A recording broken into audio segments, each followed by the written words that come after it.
2022 के स्वागत की तैयारी में जुटे हैं, लेकिन उत्साह और उमंग के साथ ही ये समय सचेत रहने का भी है।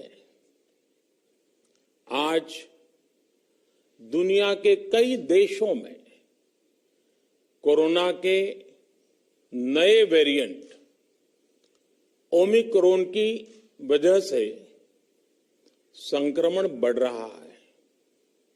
भारत में भी कई लोगों के ओमिक्रॉन से संक्रमित होने का पता चला है। मैं आप सभी से आग्रह करूंगा कि पैनिक न करें। हां, सावधान रहें, सतर्क रहें, मास्क उसका भरपूर उपयोग करें और हाथों को थोड़ी थोड़ी देर पर धुलना, इन बातों को हमें भूलना नहीं है। आज जब वायरस म्यूटेट हो रहा है तो हमारी चुनौतियों का सामना करने की ताकत और आत्मविश्वास भी मल्टीप्लाई हो रहा है। हमारी इनोवेटिव स्पिरिट भी बढ़ रही है। आज देश के पास 18 लाख आइसोलेशन बेड्स हैं, 5 लाख ऑक्सीजन सपोर्टेड बेड्स हैं, 1,40,000 आईसीयू बेड्स हैं।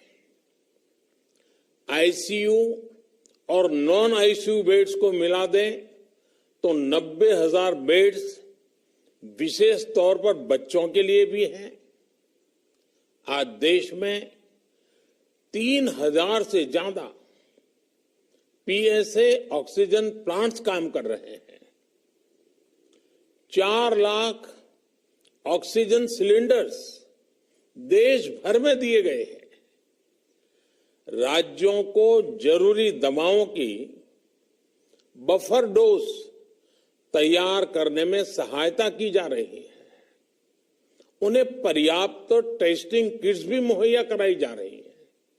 साथियों, कोरोना वैश्विक महामारी से लड़ाई का अब तक का अनुभव यही बताता है कि व्यक्तिगत स्तर पर सभी दिशा निर्देशों का पालन कोरोना से मुकाबले का बहुत बड़ा हथियार है। और दूसरा हथियार है वैक्सीनेशन। हमारे देश ने भी इस बीमारी की गंभीरता को समझते हुए बहुत पहले वैक्सीन निर्माण पर मिशन मोड में काम करना शुरू कर दिया था।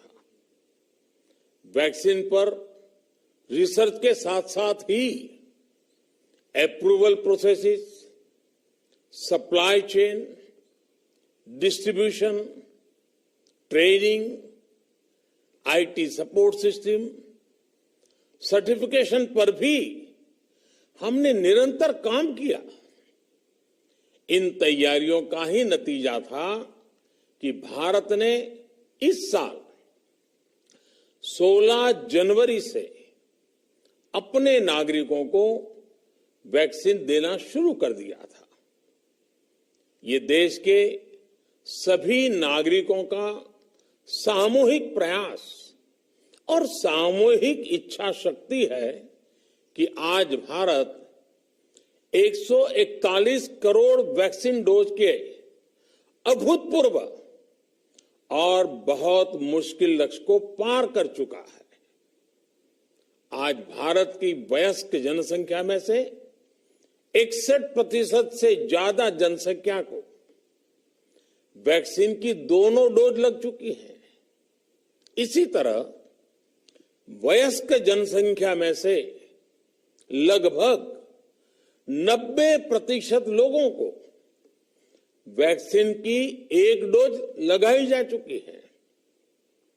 आज हर भारतवासी इस बात पर गर्व करेगा कि हमने दुनिया का सबसे बड़ा, सबसे विस्तारित और कठिन भौगोलिक स्थितियों के बीच इतना सुरक्षित वैक्सीनेशन अभियान चलाया।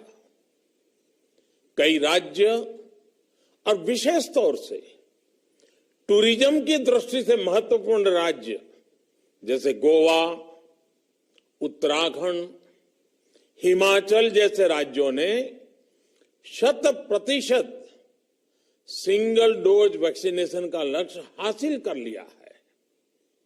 आज देश के दूर सुदूर गांवों में जब 100% वैक्सीनेशन की खबरें आती हैं तो मन को संतोष होता है। यह प्रमाण है हमारे हेल्थ सिस्टम की मजबूती का, हमारी टीम डिलीवरी का, हमारे हेल्थ केयर वर्कर्स के डेडिकेशन और कमिटमेंट का, और देश के सामान्य मानवी के अनुशासन और विज्ञान में उनके विश्वास का। हमारे देश में जल्दी ही नेजल वैक्सीन और दुनिया की पहली डीएनए वैक्सीन भी शुरू होगी। साथियों, कोरोना के खिलाफ भारत की लड़ाई शुरू से ही वैज्ञानिक सिद्धांतों, वैज्ञानिक परामर्श और वैज्ञानिक पद्धति पर आधारित रही है। पिछले 11 महीने से देश में वैक्सीनेशन अभियान चल रहा है। देशवासी इसके लाभ भी महसूस कर रहे हैं। उनकी रोजमर्रा की जिंदगी सामान्य हो रही है। आर्थिक गतिविधियां भी दुनिया के कई देशों की तुलना में उत्साहजनक रही हैं। लेकिन साथियों, हम सभी जानते हैं कि कोरोना अभी गया नहीं है। ऐसे में सतर्कता बहुत जरूरी है। देश को सुरक्षित रखने के लिए, देशवासियों को सुरक्षित रखने के लिए हमने निरंतर काम किया है। जब वैक्सीनेशन शुरू हुआ तो उसमें भी वैज्ञानिक सुझावों के आधार पर ही ये तय किया गया कि पहली डोज किसे देना शुरू किया जाए, पहली और दूसरी डोज में कितना अंतराल हो, स्वस्थ लोगों को कब वैक्सीन लगे, जिन्हें कोरोना हो चुका है उन्हें कब वैक्सीन लगे, और जो कोमॉर्बिडिटी से ग्रस्त हैं उन्हें कब वैक्सीन लगे।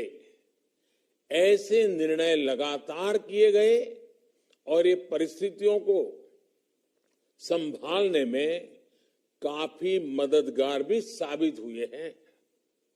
भारत ने अपनी स्थिति परिस्थिति के अनुसार भारत के वैज्ञानिकों के सुझाव पर ही अपने निर्णय लिए हैं।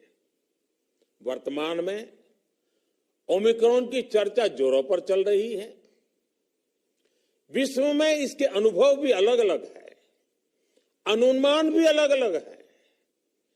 भारत के वैज्ञानिक भी इस पर पूरी बारीकी से नजर रखे हुए हैं, इस पर काम कर रहे हैं। हमारे वैक्सीनेशन को आज जब 11 महीने पूरे हो चुके हैं तो सारी चीजों का वैज्ञानिकों ने जो अध्ययन किया है और विश्व भर के अनुभवों को देखते हुए आज कुछ निर्णय लिए गए हैं। आज अटल जी का जन्मदिन भी है, क्रिसमस का त्योहार भी है, तो मुझे लगा कि इस निर्णय को आप सबके साथ साझा करना चाहिए। साथियों, 15 साल से 18 साल की आयु के बीच के जो बच्चे हैं, अब उनके लिए देश में वैक्सीनेशन प्रारंभ होगा। 2022 में 3 जनवरी को सोमवार के दिन से इसकी शुरुआत की जाएगी। ये फैसला कोरोना के खिलाफ देश की लड़ाई को तो मजबूत करेगा ही, स्कूल कॉलेजों में जा रहे हमारे बच्चों की और उनके माता पिता की चिंता भी कम करेगा। साथियों, हम सबका अनुभव है कि जो कोरोना वॉरियर्स हैं, हेल्थ केयर और फ्रंटलाइन वर्कर्स हैं, इस लड़ाई में देश को सुरक्षित रखने में उनका बहुत बड़ा योगदान है। वो आज भी कोरोना के मरीजों की सेवा में अपना बहुत समय बिताते हैं। इसलिए प्रिकॉशन की दृष्टि से सरकार ने निर्णय लिया है कि हेल्थ केयर और फ्रंटलाइन वर्कर्स को वैक्सीन की प्रिकॉशन डोज भी प्रारंभ की जाए। इसकी शुरुआत 2022 में 10 जनवरी सोमवार के दिन से की जाएगी। साथियों, कोरोना वैक्सीन का अब तक का ये भी अनुभव है कि जो अधिक आयु वाले हैं और पहले से ही किसी न किसी गंभीर बीमारी से पीड़ित है, उन्हें प्रिकॉशन लेना सलाह योग्य है।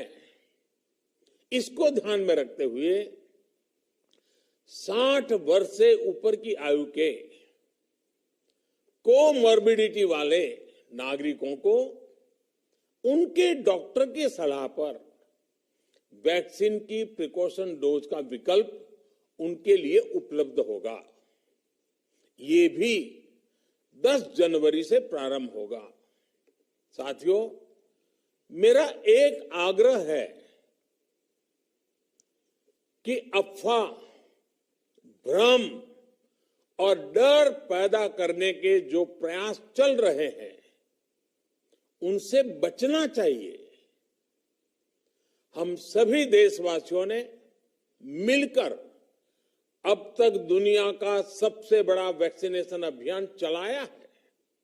आने वाले समय में हमें इसको और गति देनी है और विस्तार देना है। हम सभी के प्रयास ही कोरोना के खिलाफ इस लड़ाई में देश को मजबूत करेंगे। आप सबका बहुत बहुत धन्यवाद।